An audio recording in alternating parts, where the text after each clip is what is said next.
All right, one of the things we look at in functional range assessment is we look at the ratio between passive range of motion and active range of motion.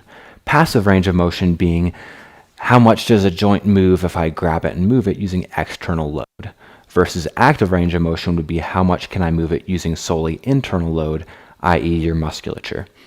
So we want to see that gap as small as possible, ideally equal within about 15 degrees, because the bigger the gap between passive and active range of motion, the more your body's able to get into these positions that you don't actually have control over, and therefore that can open you up to injury. So when there's a big gap there, we use what's called positional isometrics. So we're going to look at hip internal rotation. External rotation. So I like to place my hand on the knee to kind of solidify where that axis of rotation is coming from, because this can be a strange range for some people to mentally access. I also like to use tactile feedback. So if you're doing this yourself, you can use your hand to just kind of gently rotate. You're not actually using your fingers to move your leg. You're just giving a little bit of feedback so your body knows what direction to go. So again, my passive range is all the way here, but my active range ends about here.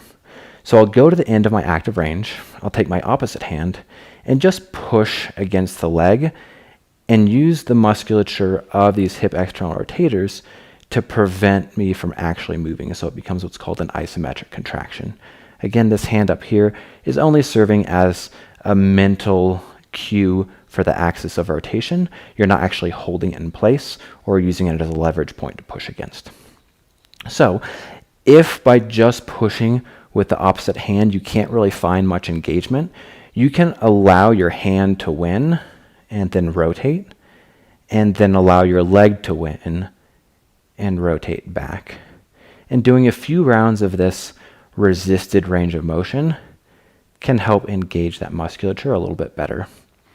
Now, once you get that feel of contracting those rotators, you want to go to the end of your active range of motion. I like to back off a couple of degrees and then again start pushing with the hand to initiate the force, and then your leg just matches that. That's how I typically do things in functional release also. Just because it's easier to match force sometimes than it is to generate force, especially when you're doing rotational motion. So you'll hold that upwards of 30 seconds, then slowly let your leg win, and you'll notice, hey, I just gained a few more ranges, or a few more degrees of range of motion. Then repeat that. Push. You'll hold, again, for longer than I'm showing you for demonstration purposes. And then you'll see, hey, I win again. And I go a little further. And you'll notice, as you practice that consistently, you'll be able to gain more and more control and strength in that range of motion that you previously didn't have any neurological control over, and that's going to help prevent you, or at least mitigate your chances of injury. So thanks for watching. That's kind of a little glimpse into what it is I actually do when I'm treating or assessing people, and hope you enjoy.